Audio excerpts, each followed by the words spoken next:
Hello, everybody, and welcome to our Cyber Meetup event. It is great to see everybody here on this week where usually people are already out of town because of either all the Estonian parents go to Turkey with their kids for vacation, or they go to countryside because of Easter so that they could do some chores. And so I'm glad that you are all here, and I'm glad that whoever is watching us online, thank you for watching us either live or in hindsight. We have a good program for you today. We're going to be talking a little bit about how to get money. That's one thing that we're going to be talking about. And the other thing we're going to be talking about is we're going to be let some of our community members sort of introduce themselves to you again. Obviously, a whole lot of people already know some of our community members. For example, Telia is not a strange name in our ecosystem. ByteLife may also not be a stranger to you, but they will tell you a little bit about what they do and how they do it. But then we have also, we're going to be talking about different programs which may require a little bit of help from your organizations. We're talking about some projects and programs, for example, from the European defense industry programs, which may require a little bit of cybersecurity in those projects as well. And Allas will be talking about European Defense Fund funding opportunities for cybersecurity. And finally, I'm going to be making a little bit of an overview of what is going to be happening with RIA. And what do we feel, how do we feel about like future in cybersecurity, future of this ecosystem, this community right here, and how to proceed so that everybody could be involved and everybody could actually benefit and contribute to making this cybersecurity, ecosystem better and better and more competent. But let's get started. We're going to have up first a former colleague, Martin, come up here. He's the head of the Security Operations Center there right now. He's going to tell you a little bit about what they do and how they can be helpful to you, right? Right. Everything's working. Good evening. It's great to be on stage. I just take the word out of Lauri's mouth and say that, well, when he was speaking about how to obtain money, I will speak about wonderful ways how to spend it. So welcome also on my side. My name is Martin, as Lauri already mentioned, previously 20 plus years in government. Now first year in private sector, and not only private sector, but at Telia, and also more related to customer service. So what we offer, or my team offers, is SOC as a service, Security Operations Center as a service. But first things first, I'm slightly offended that I don't have the whole 1 hour for myself. So I will make my kind of conclusions on that, but I will try to be really brief and just touch upon the topics more or less so that you would be able to come and ask later as well. Well, all of those who are originating from Estonia, you both probably know what Telia is, right? We do have quite an influential position in Estonian market, and it's not only IT, it's not only telco, but more and more also from the cyber side. We do have approximately 1,300 employees. We did have budget cuts also last year. But in terms of today's kind of presentation, it's safe to say that it didn't really affect the cyber domain.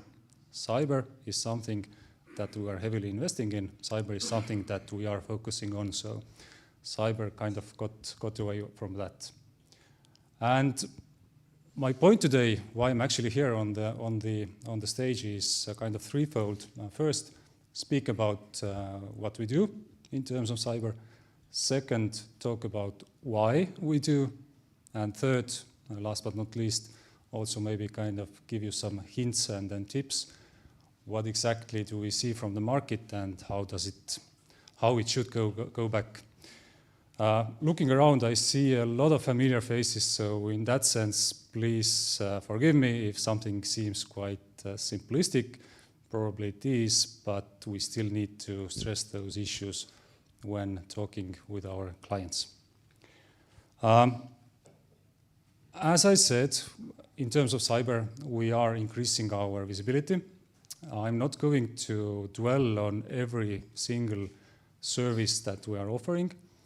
The point being here that when we are known more as like telco or IT company, then currently the philosophy, the ideology is that we should be able to offer our clients everything from one window. Is it IT, is it telco, is it bandwidth, you name it. So it's up to the client to come and pick those that actually matter the most for them. By my understanding, we have more than 70 different services that we are able to offer, and the list is currently growing and growing, and we'll also do it in the future. Speaking of that, one of the newest services that we are offering is actually what my team is doing, SOC as a service, Security Operations Center. We have been offering it from 2024 onwards. I'm quite confident that most of the companies haven't really realized the benefit of that. It's still growing. So anyone that feels that, hey, I should take a look at that and have a discussion, please come and we can talk about that in a more detailed manner. SOC is kind of like a Tallinn that never kind of gets ready. It's always in tweak, it's always work in progress. So anything that we are doing currently, most probably we are doing something extra in 6 months, in 12 months. So stay alert. But here's the question, why are we doing all those different, or offering those services? And maybe I'll start from the global side. Basically every second you have 7,000 identity-related attacks. Every second, 7,000 identity-related attacks. Identity is paramount. You need to protect it. And what we also see from our side, there are quite simple steps that can be taken in order to mitigate those risks. Unfortunately, there's still a lot of work to be done in that sense. Sectors, I don't think it's going to be a surprise that government is always kind of something that seems to be on the radar for adversaries. We do have some clients also from the government side, so something to keep a look at. The average time to identify and contain an incident, it's again global statistics, but pretty much 9 months. 9 months. Meaning that by the end of the time that you actually understand that something is happening, most probably you have already lost your family jewels. So something where, again, SOC team can come and help you. And I cannot reiterate the importance of patching. Small things, but things to do in order to stay safe. At this point, some of you might have the question that, all right, that's the global statistics, but how does it actually affect us here in Estonia? And I'm not going to go into the talks that, hey, this is a borderless world. What we did, we actually asked our clients, hey, what is it that actually concerns you? What do you see? What do you need to do? We had a sample, and it's a survey that we have been running for several years in a row. We had a survey and asked different companies that, hey, what are the concerns that you see? What should be done, etc., etc. Does the first one kind of sound familiar to anyone? Lack of, and you put the dots right, lack of resources, lack of people, lack of everything. That's the repeating theme. But going into more detail, what we saw from the answers was that security was an enabler. meaning that the companies that actually invested more money and felt more secure by doing that, they actually got more security out of it, and vice versa. So in a sense, it's like reproducing security by investing in it. As of the dichotomy in the perception of security awareness, it kind of was split into two. There were quite a lot of companies that said that, hey, we see that the security awareness in the company is pretty okay, but still the same amount or proportion that said that, hey, a lot more needs to be done. And it's related to persons, their cyber hygiene, their security awareness, all that. What was remarkable for us was that the perception of security as an overall concept, from the positive side, the number of companies or the proportion of companies that said that, hey, I do see that we have taken the extra step and it's kind of paying dividends, that number rose considerably. However, at the same time, the number of companies that said that, hey, I don't feel that secure anymore, actually decreased. And it's kind of a dilemma for us. One of the plausible explanations would be that the more our good colleagues from CERT-DE talk that, hey, ciberseguridad muy importante, cybersecurity is important, there's a lot of incidents, the more we talk that you need to invest into having sound and proper mechanisms in place in terms of information security, etc., it kind of also affects how the company sees that, hey, there's still a lot more to be done, so I'm saying I'm not still on that level. So something that we will keep also a close look at in our next surveys. And last but not least, in terms of that slide, and I'm almost there, we also saw that those companies that have been using MSPs, acronym meaning managed service providers, or MSSPs, security service providers, they were more inclined to also using some other services from these respective companies. So again, something to think about in the future. Well, and pretty much to the end, some of the recommendations that we see out of those discussions, out of these activities that we do on a daily basis, 24/7 as a SOC and as Telia in general. And although it might sound quite simplistic, start from the scratch, start from planning, fail to prepare, prepare to fail, as they say. So put together a plan and start out of it. It's still better than nothing. Stay alert, visibility, and I know Kalmer will also talk about that in the next session. Stay alert, visibility, patching, all that. An example that I sometimes give when I talk to our clients as well, if you know NSA, National Security Agency of the United States, their former Director General named Rob Joyce had this wonderful saying, you, and he was looking at the target audience, you know what you use, we know what you have. Visibility. Risks. Not all risks are equal, so again, something to think about.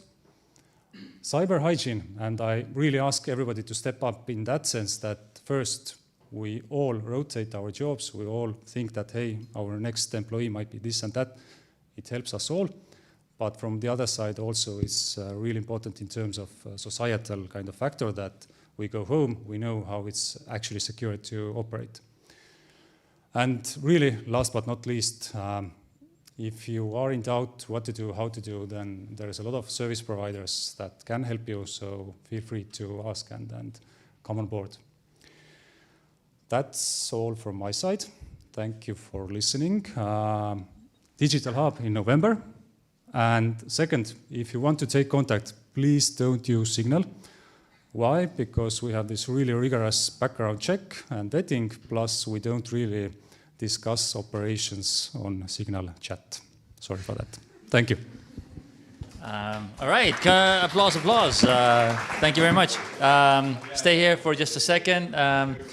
The question is if there are any questions in the room. Go ahead, introduce yourself and ask. Hey, hello, I'm Alex. So basically I have two questions. The first one is for business side and the second one is technical. So business question, what your advantages if we compare your SOC service with like other company services? And the second question, so a lot of companies have their own security tools. And after that, they understand that they can't manage all the alerts, and then they go and search for the help for some SOC service. Mm-hmm. So how you work? You use the tools customer already has, or you like offer your own to install it in the customer environment?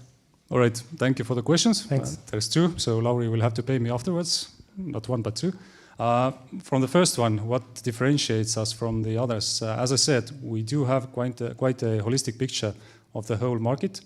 Some companies have been our clients in other domains for decades. So we know what are their necessities, we know their business processes, we know in some cases quite well, maybe even better than they do, what's happening in their ecosystem. Second, as of technical tools, we mainly use the company's own tools. The data resides in those companies. We don't take the data as such. But there are some extra tools that we're using for our own kind of back office activities. And we can discuss those later. Thank you. Thanks. Thank you very much. Another round of applause, please. Thank you. Obviously, this is a player in this market who offers a wide range of services to you and your colleagues as well. Let's go a little bit narrower. Let's talk about visibility, and let's talk about some certain tools. Kalmer from ByteLife, come on up here. Tell us about what you do and what do you provide to this lot here and to people that they work for. Yes, one. Hello everyone, good evening. I'd like to start with big thanks to Lauri, Kaisa and everyone else from RIA for organizing these events and giving me this opportunity to be on the stage, and to Martin for doing half of my presentation and giving me a good introduction. My name is Kalmer. I'm from ByteLife. As Lauri said, probably doesn't need too long of an introduction. Been in the Estonian market for 19 years, more than that, mainly on infrastructure, and about last 7 years dealing with logs and now security as well. My topic today, why not security first? I know we are all security people, that sounds intriguing, but subtitle that you should focus on the visibility first. So let's get started. Let's take a step back and look what is the ideal world that we have been taught in school, read from books, courses and stuff, is that you should incorporate security on every level. In the beginning of doing something, in the middle, at the end, always security first, put it everywhere you can think of. And then you will have something that looks as secure as the first picture. However, reality is often different. Reality often looks more like something like that. You arrive at the company, it's complex, it's hybrid, something is being put on, something is being taken down. No one has the full picture on the security, no one has the full picture on the IT, but you are expected from day one to keep the company secure somehow. And as said, without money, without extra resources. And that leads to a lot of challenges. One of the main challenges that we see is having too many tools. You're all security professional. Can I have a show of hands who's on the last, let's say, 2 years has had a decrease in the amount of security tools that they use? One person. There's always one. That's good. But as it shows, the trend is the opposite. I don't have the statistics about Estonia, but US last year's study or 2 years ago said that on average company has between 55 and 75 different security tools. And at the same time, more than 70% of them said that they have too many. And where does this lead? It actually leads to diminishing returns because you don't get the actual value out of it, what you need. You get more alerts, more dashboards, more emails, more notifications, and that also leads to burnout of people, of teams, and sometimes even creates more incidents, which is not good, which is not what we want. Why is it? We say it is because the foundation is missing or not complete, and by foundation is the visibility. I think most of you have heard the saying, you can't protect what you can't see. I completely agree. Sometimes you even can't protect the stuff that you can see. But if you don't see it, it's really difficult to secure it, to protect it, and to know what's going on. And again, as said in basically every month we're here, you'll find the gaps only after there's been a breach or after there's been an incident. Sometimes there are no logs, sometimes there are some logs somewhere. Let's say the network logs maybe kept 1 hour. Our logs are very scattered, they are not correlated. And not much to do. That's even what Serge said, that if you don't have anything, at least have some logs. Otherwise, there is very little we can help you with. But what are the options?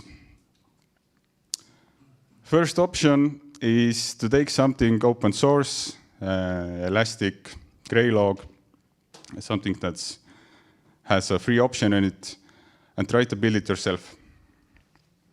There is a picture of a Caterham, but that was actually sold like that. It was a little bit cheaper than already made, but you could build it yourself. Sounds good, it's cheap, yes. But what do you need? You need a lot of manpower, you need a lot of resources, the knowledge how to put it together. Very, very rarely have we seen those projects actually being completed to a success. Usually there's a half-finished project, burnout team, and not the results that managers are looking for. The other option is to go straight in, buy a really expensive, let's say a CM solution, or take the managed SOC service. Representing that is a Ferrari 599XX. That was, those of you who don't know, car sold by Ferrari almost 20 years ago. Cost £1 million. You couldn't keep it. Ferrari kept it at their house. Not you. It wasn't road legal. You couldn't sell it without Ferrari's permission. And you could only say to Ferrari, hey, this racetrack, this time I want to have a couple of laps. And then Ferrari took it back. And if you wanted this really cool rear wing, then Ferrari said, you're going to have to give me another £200,000. Was that the best deal? Yeah, 29 people bought it, 29 or 30. But maybe not the best deal for everyone, at least in the beginning. Third option is take the log stack solution from us. It has still the same open source Elastic as an engine, but since we have been setting it up tens and tens of times, adding on different open source components, we can make it as something that suits your needs. You need 3 wheels, 4 wheels, off-road, whatever log sources you have, we can take them in and give you the visibility that you need. Let's have a bit deeper look. What is it, those of you who don't know and haven't seen our LinkedIn posts? It's a log management system that serves as a single source of truth for for you, your colleagues, your IT people, your HR, external partners, whoever need it. It is easy to deploy and use because we do most of the heavy lifting, and we also train you as well how to use it, how to get the most value out of it. And one very important thing is it is your solution. You have full control of it. You want us with it, and one day you don't want. It's your solution without any commercial commitment because, as I said, it's based on an open source license. Some of the benefits that you might expect, you have a lot faster threat detection because you'll have the logs in one place. Same with the incident response as well. Even if you have the logs, you don't have to go from system to correlate them, because now we have them at one place. Also, it doesn't matter ISO, AIDS, NIS2, DORA. Everyone requires you to deal with logs. Logstack helps you a lot in there. You can tick off many points. Also, operational insights. Those who are maybe not so focused on security, but let's say IT in the traditional sense, or even if you do both, I'm pretty sure you will encounter more operational issues day to day.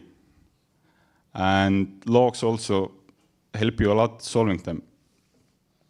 If you don't have them, we've seen cases, or it can be the difference between 2 hours or 2 weeks solving an operational issue.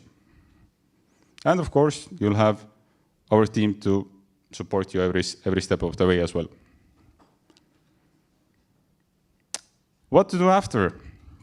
If you have, from our help or yourself, you're focused on the visibility. Then you will know where you can invest in your security side. Like the Ferrari picture, then you will maybe realize you didn't need a Ferrari. You needed Lamborghini, you needed tractor, you needed combine harvester, you need something else actually to help you. You can also invest what you need. You can build a strategy. You don't have to just go around collecting tools. And it's a good foundation for your IT. Maybe you discover you need more disk space. You need a faster internet. You can take in advantage from the visibility. As we say, it's like putting on night vision goggles. You can actually see what is going on and what you need to do. That's just our talk. Let's see what some of our customers have said, or what benefits they have gotten. I don't have any names, but one company had an issue with their tender documents. They were leaking out, which they shouldn't, and they couldn't put a finger on it. Who was it? After implementing Logstack, they could really easily see who that was, and also see what they were actually doing, and at the end, get rid of that person as well, which was a good thing. The second one, as I said previously, one company, they already had the CM solution as well. As we know, most of the CMs are really expensive, and you don't want to send all the logs to CM. But operational issues were their main thing. It took a lot of time. And with Elastic, you can send as many logs as you want in there, and also correlate them. So that was a big help for them. And the third one I put here was also an interesting case. A customer had many different services provided by different outside companies. The partners wanted also access to the logs. They know where the logs were. They were at the same place where the live systems. Is it a good practice to give access to your external partners to your live systems? I would say not. So after having log stack, putting all the logs centrally, and then you can give out really specific access to your partners only for the specific logs. And they got that risk reduced. So let's wrap it up. Again, focus on the visibility first. That is the foundation. If you don't know what you already have, really difficult to build something on top of that or add security. After you have done it, and you see you need an NDR, you need a password manager, you need the PAM solution, whatever you need, we can help you with that as well. And we're gladly, absolutely gladly will do that. But logs first. And last thing, don't be mad, please. When it was announced, I'm going to be on stage, the next colleague from RIA wrote to me, Kalmer, you're going to talk about logs. Please talk about how long you should store the logs. RIA recommends minimum 1 year, better 3 years, better longer. I'm happy to do that. But we don't enforce that. We don't tell you or dictate to you how long you should store your logs. We have one company keeping logs for 75 years, others, of course, shorter. And one client right now who needs to go back more than 1 year to investigate an incident. So I put it to you. I don't know how many, I'm not going to ask you to raise your hands, but how many can say comfortably that I can go back more than 1 year and actually see what happened and investigate based on the logs that I actually have. Now I'm finished. Thank you. Thank you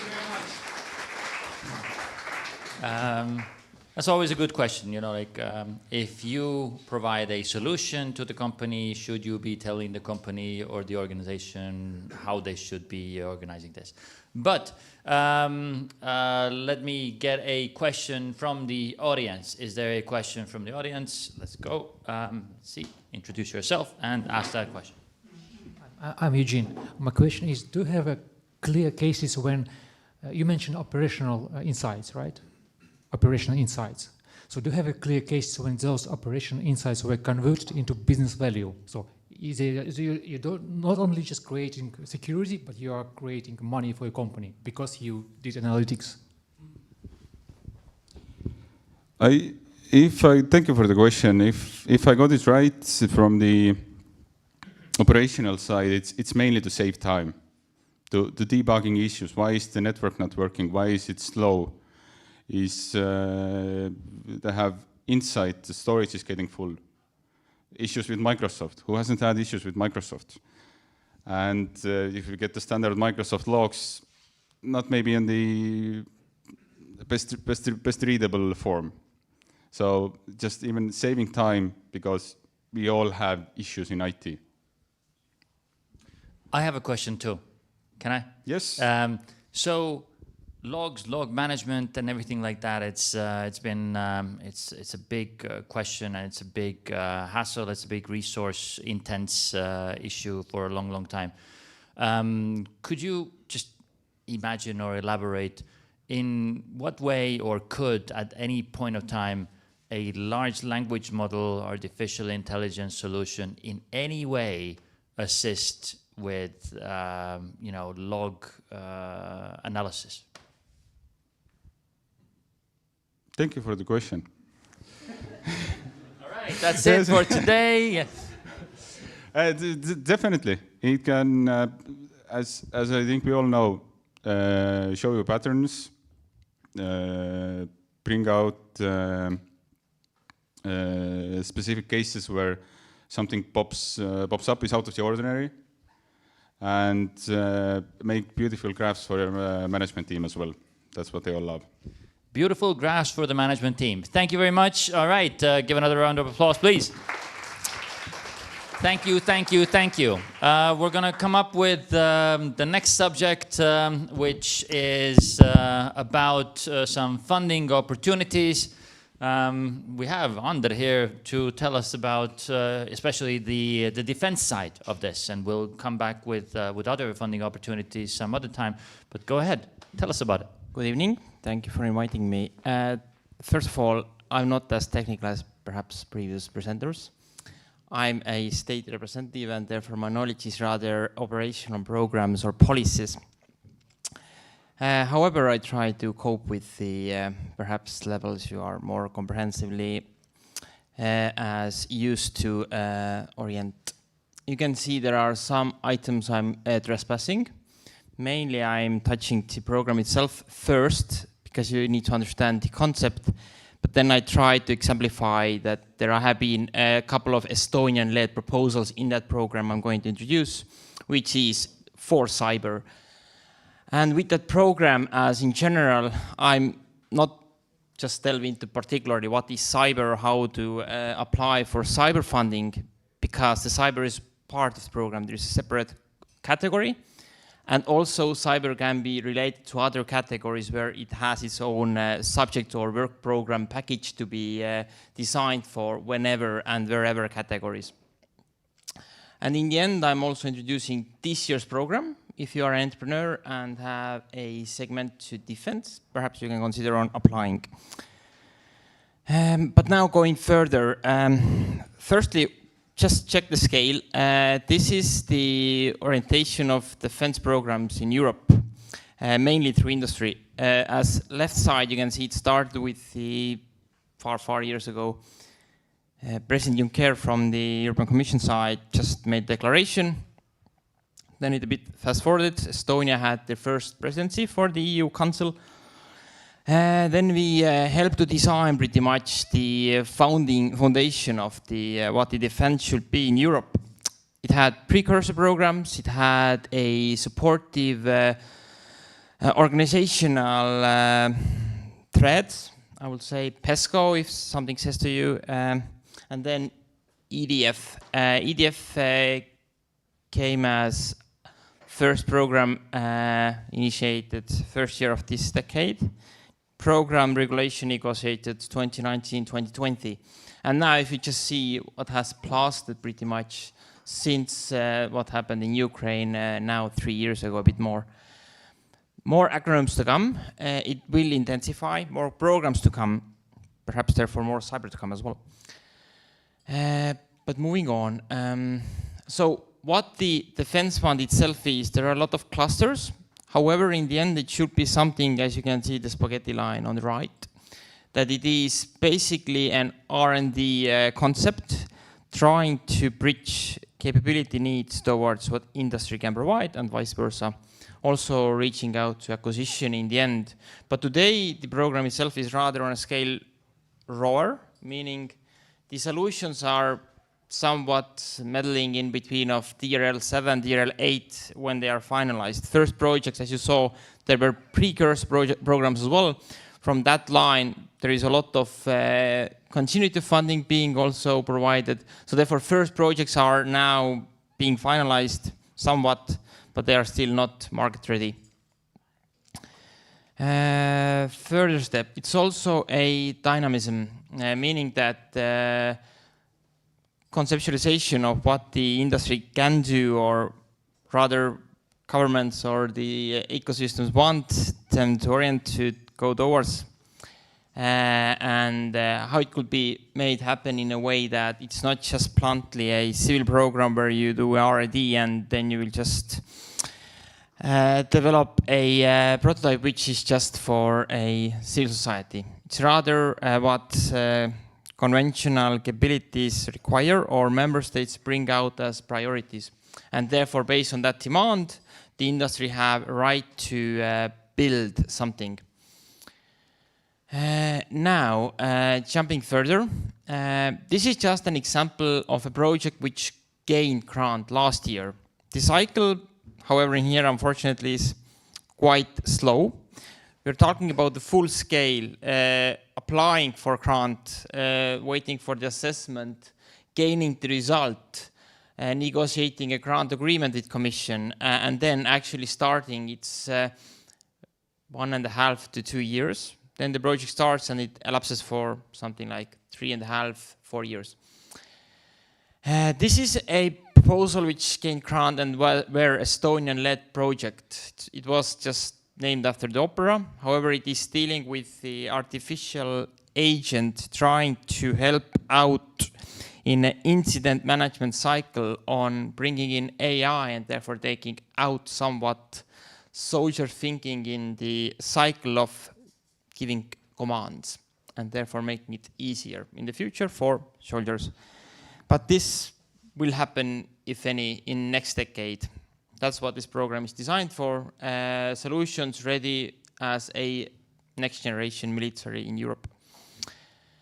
You can see that there are different kind of parts. For instance, what's quite important is the type of activities. I will explain it a bit more in further slides.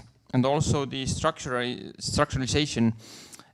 EU grants you something, but then you have to pay something on your own when it's a development act, meaning that you actually prototype something. There are also research kind projects which are granted as a 100% ratio. However, you're reaching there for probably tier L5 as utmost level.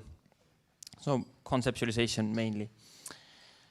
Now there is another type. This is a project what we submitted last year as program name being carried out. However, we are waiting still the results. They should come in weeks. Both projects have a same synergy. The project starts from either a public sector need that there is a facilitator or the actual need from defense forces. In this side, we're talking about the facilitator. I don't know if you know, Cyber Range CR14, which is under the Defense Ministry. They just own the asset Cyber Range, and therefore we want to bring in somewhat knowledges and also needs what to provide to both private and public sector. This is now a subject that the Estonian national proposal awaits a grant decision for. And this aims to just go, I would say it's the biggest envelope there has been for cyber category in EDF programs. And it wants to do it quite holistically, different types, starting from existing infrastructures to federate them and ending with the certification of certain either user experience or also products. And you can see it's a name of acronyms, and this is pretty much a code for a project. And project has a name for program and also a name for commercialization, what the consortia builds. So there are two names, NCCR, Next Generation Cooperative Cyber Range, or Citadel Range as a commercial name.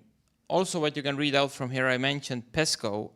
In here, if you are if you want pretty much dimensionalize the scope or go after the full integration of gaining possible insights governmentally and industrially through different programs, then the EDF projects can be also combined with the PESCO projects. PESCO mainly is as a concept or forum alike for member states, but you can talk vividly about capability needs in cyber perhaps, and then bring it down to how industry can help to build it. Now I mentioned there will be a table. EDF as such, it's down this table, actions, and phased out as how the funding is granted. Of course, overall it is that there is, if it's a development act, then the overall grant size is calculated based on how you divide actions based on those table columns and will therefore equal up something. But it starts always with the research side, which is always fully granted. Then you reach the lowest, which is prototyping. It's up to, with bonuses, 45% out of the full scale, and then ending with the certification. Also, eligibility is a common term. It means if you just play out that what you actually want to do, to keep it mandatory, which sets out as a standard, you have to provide it mainly as it is for assessment-based open call rounds, then how you divide what you're doing mandatorily and what you're doing as optional also determines your demands on afterwards if you win. If you leave it as optimal, then you have more freedom in hand on what kind of actual solutions you bring down to while building the application.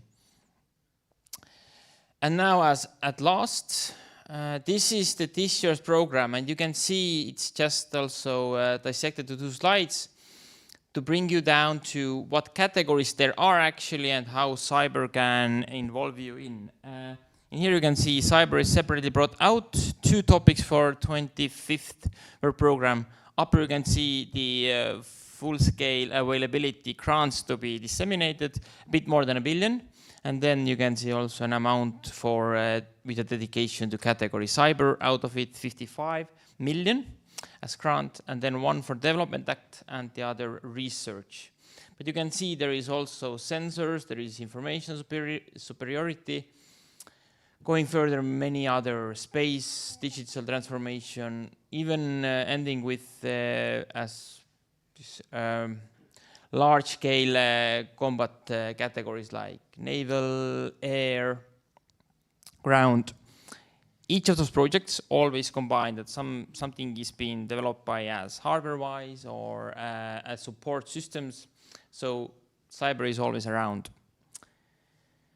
And I end with the quote. There has been this rather 2 dichotomies of whether cyber can help you cross the river in military sense. The answer is rather yes or no. Some say yes, some say no. Thank you very much. Thank you. Let me ask the first question on myself, and then maybe we'll find a question. So there are companies in Estonia who may be interested in that, 54 million something was, half of it was for a research project and the other half was a development project. What should these companies do? Do they even have a shot at it? Should they actually just come to the Ministry of Defense, or should they go directly to the Defense Fund? What do these guys need to do to get their hands on bringing these 50 million euros home? Good question. Firstly, if you're not familiar with the European Defense Fund as a concept, then I should rather pace you down, wait for next year, because it's rather a long preparation time needing format. They each year provide info days. We are doing it in Estonia. Brussels are arranging it through the directorate, which is leading or curating the EDF itself. They were in Estonia in March and a couple of weeks ago in Brussels. So you will need an info, what it means. It's quite technical. And secondly, you need to have partners to do this with. So yes, networking, then orienting on the needs, requirements, plus also how, and therefore combine your idea and finding right partners. You can do it on your own capital if you want to. You don't have to run to ministry itself. We have, though, the itself support system, meaning that if you're going down this development act-wise call, then you can apply for somewhat support, but it always have to align with the end user's interest, meaning that there is a military personnel or unit specifically understanding your idea, that it will bring some boost to the understanding and future possibilities. So yes, it needs to be as covered. You need to have contacts in end users wise, you need to have contacts in industry, and you need to have contacts as in Europe. All right, thank you. And just to letting you know, if there are some other companies who want a cybersecurity partner for an already existing proposal, and then feel free to come back to these guys. All right, another round of applause, please. Thank you. Thank you. We're going to continue with our last presentation. And I'm gonna do this presentation myself with my colleague Tiina, who's gonna come up for a segment there as well. But this sort of a funding question, and like how to go into how to make the cybersecurity things more global, more European, this is something that we take very seriously in our department as well. So I did title this presentation as future-proofing the cybersecurity in Estonia. It's very ambitious, but like we from our department here, we're going to be doing a small part in this, and I just want to sort of like introduce you to the small part that we are playing as a department and what we want to actually provide for you as the community as well. So going forward into the next couple of years, so that you would be aware of what is it that we're trying to do here with this event and with this, like ecosystem building, community building. So part of you have seen that there's this logo. Wait, I'm gonna go back to the logo. No, not yet.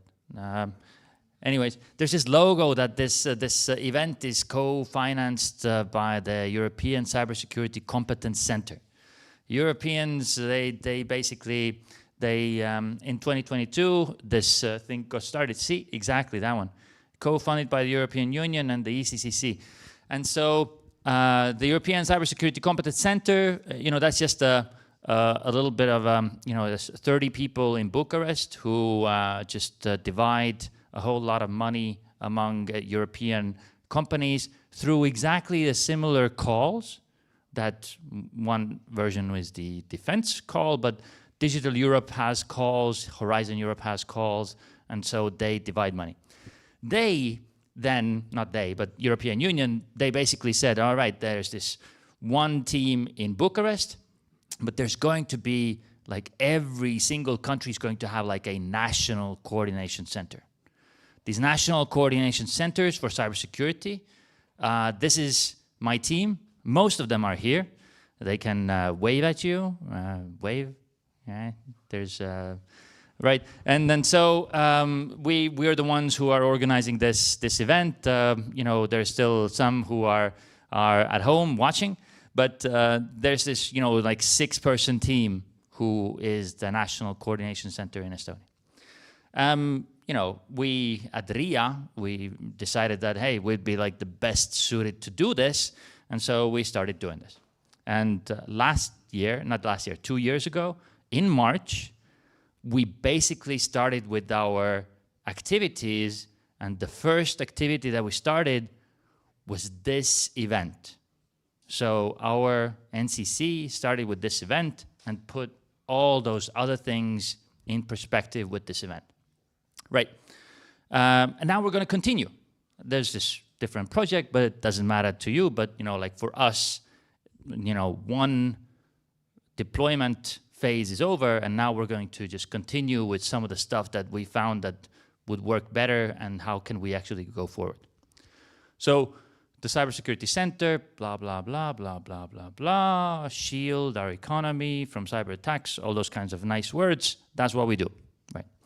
So the European Union foresees a role for these national coordination centers, which is to bring together this community of the research people, the entrepreneurs, even the consumers, like of this, and just to support participation in projects. Basically, bring this European money to the places where it needs to be most.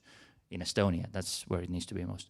And to support career development and research development, innovation in everything that you guys do. This is what we've done, over these last 2 years. Just a reminder, I'm just, just trying to show off here and just work with me, please. What we did in terms of research development and innovation, we did procure a couple of research products of cybersecurity, of AI and machine learning. Cybernetica was here on the stage talking about this a year ago. Cybersecurity of automated systems, technologies. Tartu University was talking about this as well. And then we had this startup accelerator program with Tehnopol. 2 6-month startup accelerator programs. 15 startups were financed, and this is something that we did with this European initiative. What else do we do? Oh yeah, these are the startuppers, and that's me in the middle, right? So what else did we do? We actually provided small grants to companies who would be who would actually go to your companies to bring this money to you so that they would get a cybersecurity assessment, and then bring this money to you again to fix the cybersecurity issues that they saw. We held this thing open with the Enterprise Estonia people for 1.5 years, and 61 companies actually who wouldn't have gotten this assessment, they actually used this grant to actually get an assessment. And then 19 companies did the second step, which was the project. We are working on more new people in cyber. So a cyber wizards camp for girls. Most of you have heard about this, and if you haven't, you will hear about this more and more and more. We also did 2 separate projects for cybersecurity lectures for non-IT students with Tartu University. We just, reached out, not we, but, people in Tartu University reached out to some of the specialists in this room and outside this room to come in and talk to gene technology people, nurses, dentists, about why cybersecurity, data security should be important for them.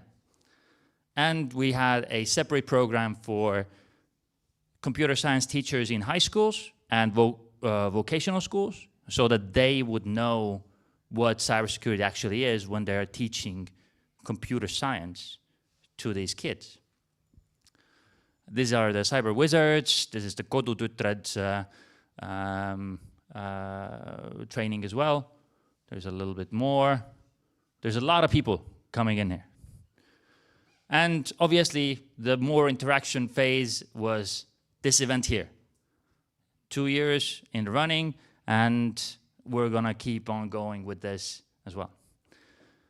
We also did a Estonia, Latvia, Lithuania thing in Riga called Cyber Bazaar. We did a brokerage event.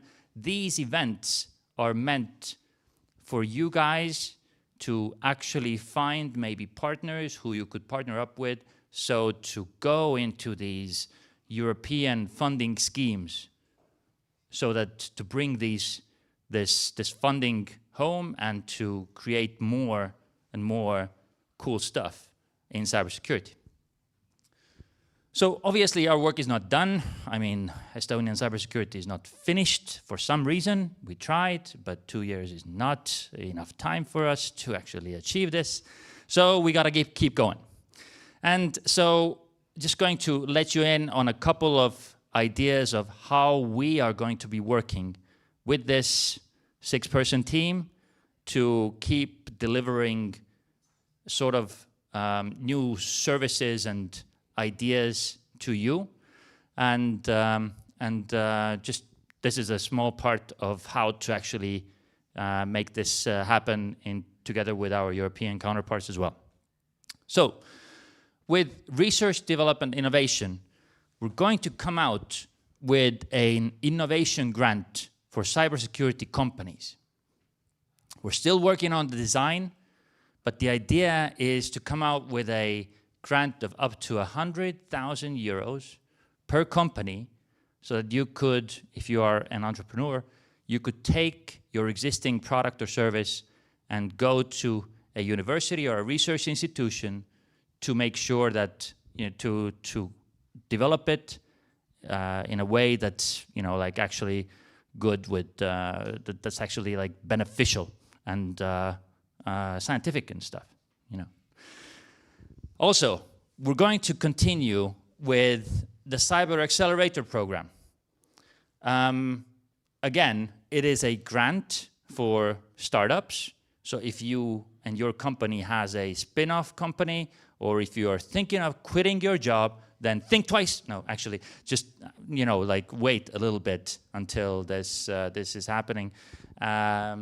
That we are actually trying to find. We're going to start looking for candidates for the Cyber Accelerator program already in May. It's happening. See, we already have a poster and stuff, so it's actually happening.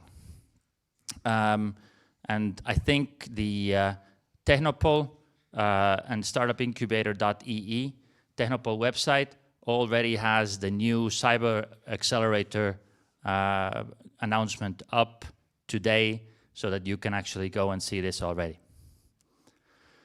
We're going to focus more on getting these European projects and fundings into Estonian companies as much as we can. Horizon Europe, Digital Europe, Horizon Europe is going to have 390 million euros spent on cybersecurity projects in the next 3 years. Horizon Europe, 80 to 90 million euros per year in these cybersecurity related projects. All of those projects will need partners like you, partners who could have end users, partners who could have like a societal benefit thing going on for this. So we would like to give you as much information as we can about these projects so that you could apply for them. We can train you. We have a couple of ideas on how to do trainings, and we're going to try to work together with our colleagues in Finland and Latvia, Lithuania on how to actually make sure that these partners in different Nordic countries can find each other and join in these consortiums to do this. Most successful projects right now in Digital Europe come from 2 cybersecurity powerhouses like Greece and Romania. And we in Estonia and in the Nordics and the Baltics, we really need to take a hard look at our own ecosystem and figure out how come we're not at the top of that list. And we would like to get at least, like somewhere up in that list to bring a little bit of that money to our companies as well. Obviously, more interaction is going to continue. The cyber meetups, they're going to continue. But another thing that's going to continue is the more new people in cyber initiative. And so we're going to have a little bit of, we're going to focus on internships and some prizes for cybersecurity contributions in various competitions such as, like young scientists and so on. But for the next iteration of the Cyber Wizards Camp, here is Tiina to tell you a little bit about what's going to happen next. Oh, clicker is here. Yes. So it's springtime again, and I'm here. The month might change a little bit, but I will have been here 2 springs. I will be the next ones as well, talking about the Cyber Wizards Camp that we are organizing in this project and what we have found really interesting and successful as well. So basically, it's a camp for girls, because we do see that not too many girls attend youth events in cybersecurity, and in our workforce as well, there could be more diversity in different ways. So this camp we are organizing as a first step for our girls to get to know what cybersecurity is, because we have seen that they don't know what it is, and this is the first place where we are actually going to put them behind a computer and say, hey, this is a Linux, have you seen Linux? Usually they are like, you can see they have no idea what Linux is. And then we are teaching them what Linux is, what can you do with that, what kind of tools are in Kali Linux, and what can you do with that. So this year it will take place in Kehtna from 11th to 16th of August. We don't expect the participants to know anything about cybersecurity, and everything is in English, because we do have international participants in this camp. As you were able to see from the pictures that Lauri was showing you before, there was like lots of people. First year we had around 80 participants. Last year we had almost 100, if you are counting the adults traveling with international participants. Last year we had people from France, Italy, Cyprus, Poland, Czech Republic, Latvia, Lithuania, Poland, Estonia, of course. For this year, actually, we have confirmed groups coming from Ukraine, Poland, and France as well, and more international interest is building up as well. We actually opened registration for Estonian participants as well today. It was 4 o'clock, so if you're interested, you can Google it, and from Estonian side you will find the registration link as well.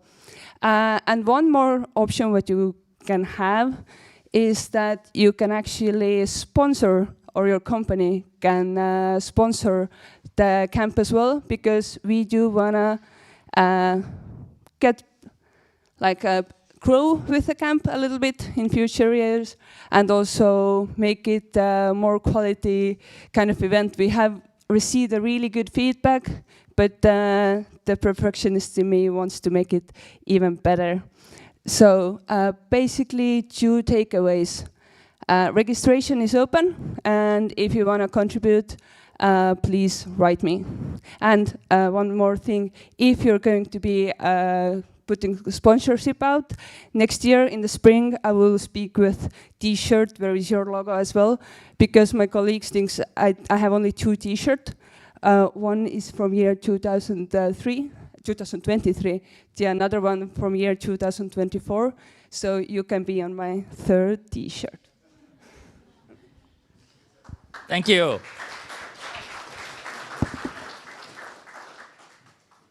Right.